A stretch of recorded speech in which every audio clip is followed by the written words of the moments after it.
হুগলির কৃষ্ণপুর বাজারের কাছে কোদালিয়া ২ অঞ্চল তৃণমূল কংগ্রেসের উদ্যোগে ২১শে জুলাইয়ের সমর্থনে এক পথসভা অনুষ্ঠিত হলো। উপস্থিত ছিলেন চুঁচুড়ার বিধায়ক অসিত মজুমদার, মহিলা নেত্রী মৌসুমী বসু চ্যাটার্জি, জেলা পরিষদ সদস্য মৌসুমী ঘোষ, দিলীপ দাস সহ আরও অনেকে। পরে আজকের এই অনুষ্ঠান সম্পর্কে জানান তৃণমূল কংগ্রেসের সদস্য অসিত মাঝি। চুঁচুড়া থেকে প্রবীর ঘোষালের রিপোর্ট।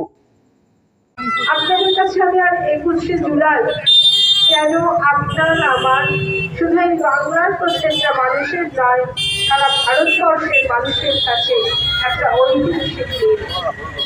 কোদালিয়া ২ নম্বর অঞ্চল তৃণমূল কংগ্রেসের উদ্যোগে কৃষ্ণপুর বাজারে আগামীকাল ২১শে জুলাইয়ের ধর্মতলায় যে শহীদ সমাবেশ, সেই শহীদ দিবসের সমাবেশে যোগদান উপলক্ষে এবং সেই শহীদ সমাবেশের আমাদের যাতে সমস্ত তৃণমূল কংগ্রেসের সৈনিক এবং সাধারণ মানুষ, আমাদের কোদালিয়া ২-এর সমস্ত সাধারণ মানুষ যাতে সেই সমাবেশে যোগদান করে, তার আহ্বানে জানিয়ে আজকে এই কৃষ্ণপুর বাজারে পথসভা অনুষ্ঠিত হল।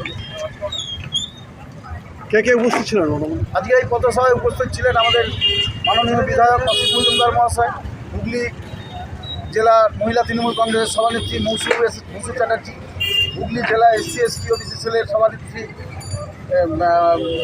অনিন্দিতা মণ্ডল, আমাদের হুগলি কোদালিয়া ২ থেকে কিছু না হলেও ১,০০০ লোক যাবে। আপনার নামটা? আমার নাম অসিত মাঝি।